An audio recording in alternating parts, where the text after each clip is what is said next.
Press conference में हमारे साथ उपस्थित जनता दल यू के प्रदेश अध्यक्ष भाई उमेश कुशवाहा जी,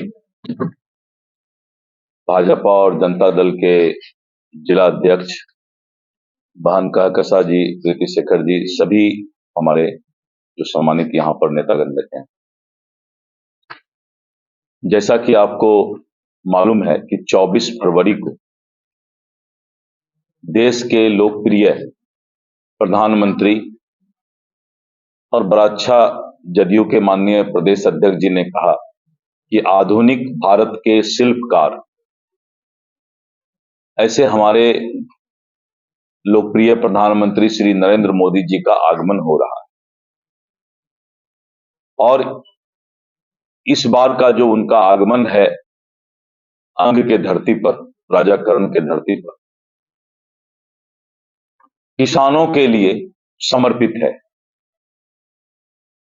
किसान सम्मान निधि और वो राशि किसानों के खाते में स्थानांतरित की जाएगी और साथ ही करीब 3 लाख की संख्या में किसानों की सभा को प्रधानमंत्री जी संबोधित करेंगे। साथ में बिहार के यशस्वी मुख्यमंत्री मान्यवर श्री नीतीश कुमार जी मंचासीन रहेंगे। इस बार का प्रधानमंत्री जी का जो आगमन है वो ऐतिहासिक होगा, अद्भुत होगा। और इस बार प्रधानमंत्री जी किसानों के बीच से मंच पर आएंगे तो पूरे देश और दुनिया में उस नजारा को देखा जाएगा और उनके साथ मुख्यमंत्री जी भी उस जीप पर रहेंगे। किसानों के खुशहाली, समृद्धि और कल्याण की चिंता करने वाले प्रधानमंत्री श्री नरेंद्र मोदी जी और बिहार के यशस्वी मुख्यमंत्री श्री नीतीश कुमार जी किसानों के समस्या पर भी उस दिन संवाद होगा। और जिस तरह से इस क्षेत्र में, अगर बगल का क्षेत्र ले तो मखाना का खेती, अगर भागलपुर के अगल बगल का क्षेत्र ले तो केला की खेती, मक्का की खेती और इस तरह करके मशरूम के भी खेती मुंगेर के आसपास, कतरनी धान का भी जो है भागलपुर शुरू से काफी उसका स्थान रहा है। इन सारे चीजों पर भारत सरकार के कृषि विभाग और जो उसके माननीय मंत्री हैं श्री शिवराज सिंह चौहान जी, वो 23 तारीख को ही भागलपुर शाम में आ जाएंगे।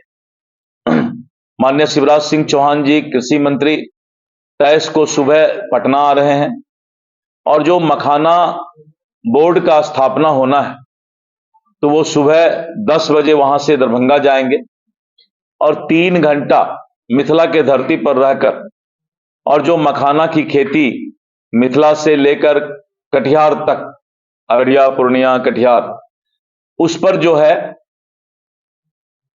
अनुसंधान केंद्र और जो मखाना बोर्ड का कार्यालय स्थापित होगा उस पर 3 घंटा के आसपास दरभंगा के क्षेत्र में चर्चा करेंगे। पूरे एक एक गली में जा रहे हैं, एक एक दर पे जा रहे हैं, एक एक दरवाजे पे हाजिरी दे रहे हैं, एक एक दरवाजे पर निमंत्रण दे रहे हैं और सबको कह रहे हैं कि आइए, नरेंद्र मोदी जी की विशाल जनसभा है हवाई अड्डा मैदान में 24 तारीख को, सबको निमंत्रण देने आए हैं। ये ऐतिहासिक होगा। इतनी बड़ी भीड़ कहीं नहीं आई होगी जितनी भागलपुर में आएगी, क्योंकि भागलपुर के लोग नरेंद्र मोदी जी से सबसे ज्यादा प्यार करते हैं। क्या उम्मीद है सर सौगात मिलने का? सौगात तो देखिए, मोदी जी का आना ही सौगात है और मोदी जी आ रहे हैं, यही अपने आप में बहुत बड़ी बात है। और वो जब आएंगे तो कभी भी खाली हाथ तो वो आए नहीं है, आए हैं तो कुछ देकर जाएंगे। हाँ, आज नमो मेहंदी हम लोग सभी हमारे जो सम्मानित वार्ड काउंसिलर हैं, महिला वार्ड काउंसिलर, उन सबके साथ मिलकर नमो मेहंदी हम लोग लगाए हैं। हमारे यशस्वी प्रधानमंत्री माननीय मोदी जी आ रहे हैं भागलपुर में, तो हम लोग बहुत खुश हैं। उनके सम्मान में, उनके आगमन की खुशी में हम लोग इस मेहंदी को लगाए हैं और पूरे शहरवासी बहुत उत्साहित हैं कि हमारे यशस्वी प्रधानमंत्री जी जो आ रहे हैं वो एक सरकारी कार्यक्रम में आ रहे हैं, जिसके तहत बहुत सारी घोषणाएं उनके द्वारा की जाएंगी।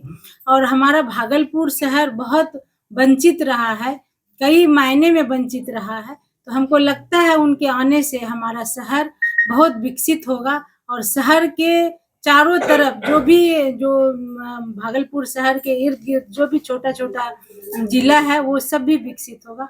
और जिस काम के लिए हमारे प्रधानमंत्री जी हमारे शहर में आ रहे हैं वो काम सफल हो, ऐसी हम कामना करते हैं। उनके स्वास्थ्य की, उनके स्वस्थ रहने की भी हम लोग सब लोग मिल के कामना करते हैं। मैडम, कुछ मांग भी रहेगा, आप जनप्रतिनिधि होने के नाते प्रधानमंत्री से आप लोगों को कुछ मांग भी रहेगा शहर के विकास के लिए, कुछ एक्स्ट्रा मांग? शहर के विकास के लिए तो कई सारी मांगे हैं जिनको अभी प्रधानमंत्री मोदी जी गुप्त रखे हैं। वो बोले हैं कि हम उसी समय घोषणा करेंगे। हमको लगता है जितना हम मांगेंगे उससे कहीं ज्यादा वो देंगे, ऐसा हमको उम्मीद है। क्या कार्यक्रम किया आपको? को बता दें कि हमारे एक वरिष्ठ पत्रकार साथी शंकर दयाल ठाकुर जी का निधन हो गया है।